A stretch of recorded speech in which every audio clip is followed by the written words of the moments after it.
Pemirsa, inflasi di Amerika Serikat menyentuh 3% dan seiring dengan harga rata-rata makanan, bensin, perumahan, serta barang-barang kebutuhan hidup lainnya juga meningkat. Presiden Amerika Serikat Donald Trump menyalahkan inflasi pada pendahulunya, yakni Joe Biden.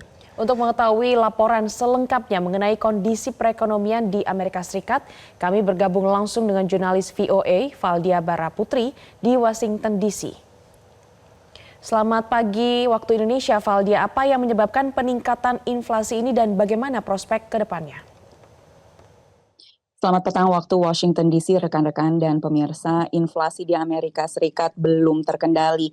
Hal ini disebabkan diantaranya oleh dua faktor, yakni indeks harga konsumen atau Consumer Price Index atau CPI, dan juga indeks harga produsen atau Producer Price Index atau PPI. CPI ini naik 3%. Hal ini mencakup barang-barang kebutuhan pada level retail, kemudian perumahan, bahan bakar, pelayanan kesehatan, dan lain-lain. Sementara PPI meningkat 3,5%, ini mencakup berbagai hal yang diperlukan untuk memproduksi barang dan jasa. Nah, apa yang menyebabkan harga produksi dan harga jual ini semakin tinggi? Ini beragam. Kita lihat saja telur misalnya di Amerika Serikat.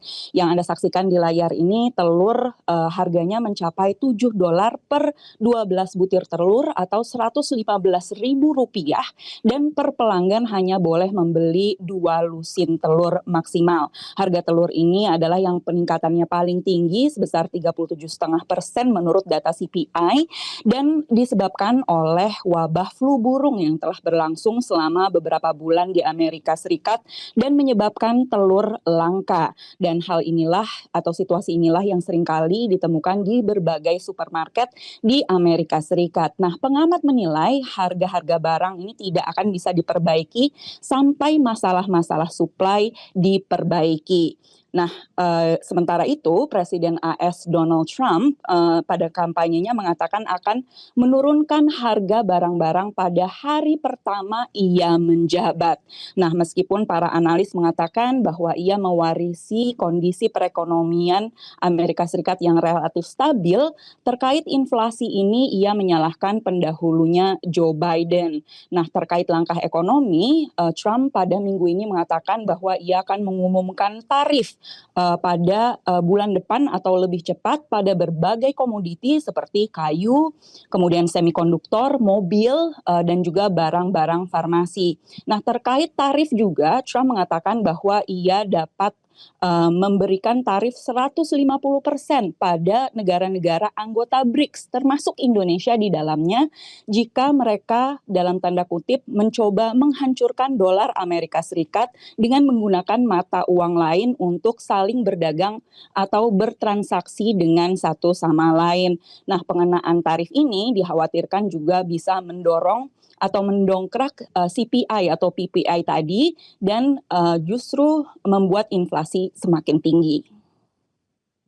Nah, itu tadi update terkini mengenai inflasi dan perekonomian di Amerika Serikat. Kita beralih ke berita selanjutnya mengenai tren mobil listrik di Amerika. Ternyata di dalamnya ada pasar untuk mobil listrik yang terasa seperti mobil berbahan bakar bensin.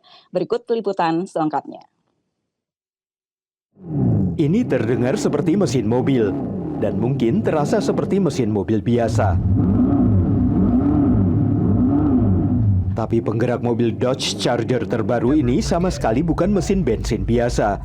Ini kendaraan listrik penuh atau EV. Dan meski suara dan bau karet bannya nyata, tapi ciri khas suara knalpotnya adalah buatan. Dodge Charger sudah lama menjadi ikon mobil Amerika bertenaga bensin. Mengubahnya menjadi mobil listrik dengan beberapa model harganya $60.000 lebih adalah lompatan kepercayaan bagi Dodge. We know that that's where, the country's heading, and it takes time.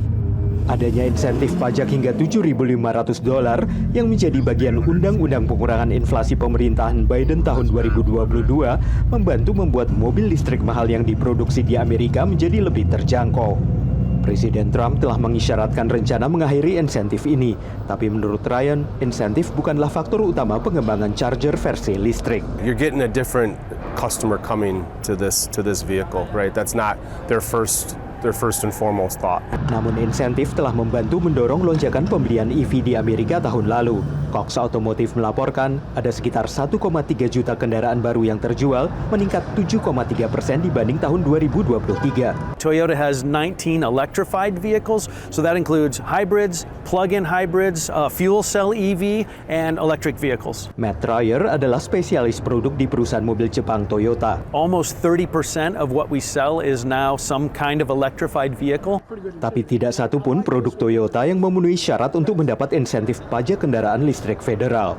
Meski ketidakpastian menyelimuti masa depan insentif dari pemerintah federal Amerika untuk pembelian kendaraan listrik, namun menurut Matt, para pelanggannya mengatakan mereka lebih fokus pada manfaat lain dari kepemilikan.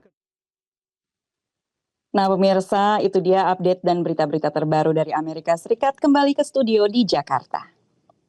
Terima kasih berkam laporan Anda. Valdia Baraputi melaporkan langsung dari Washington DC, Amerika Serikat. Jelajahi cara baru mendapatkan informasi. Download Metro TV Extend sekarang.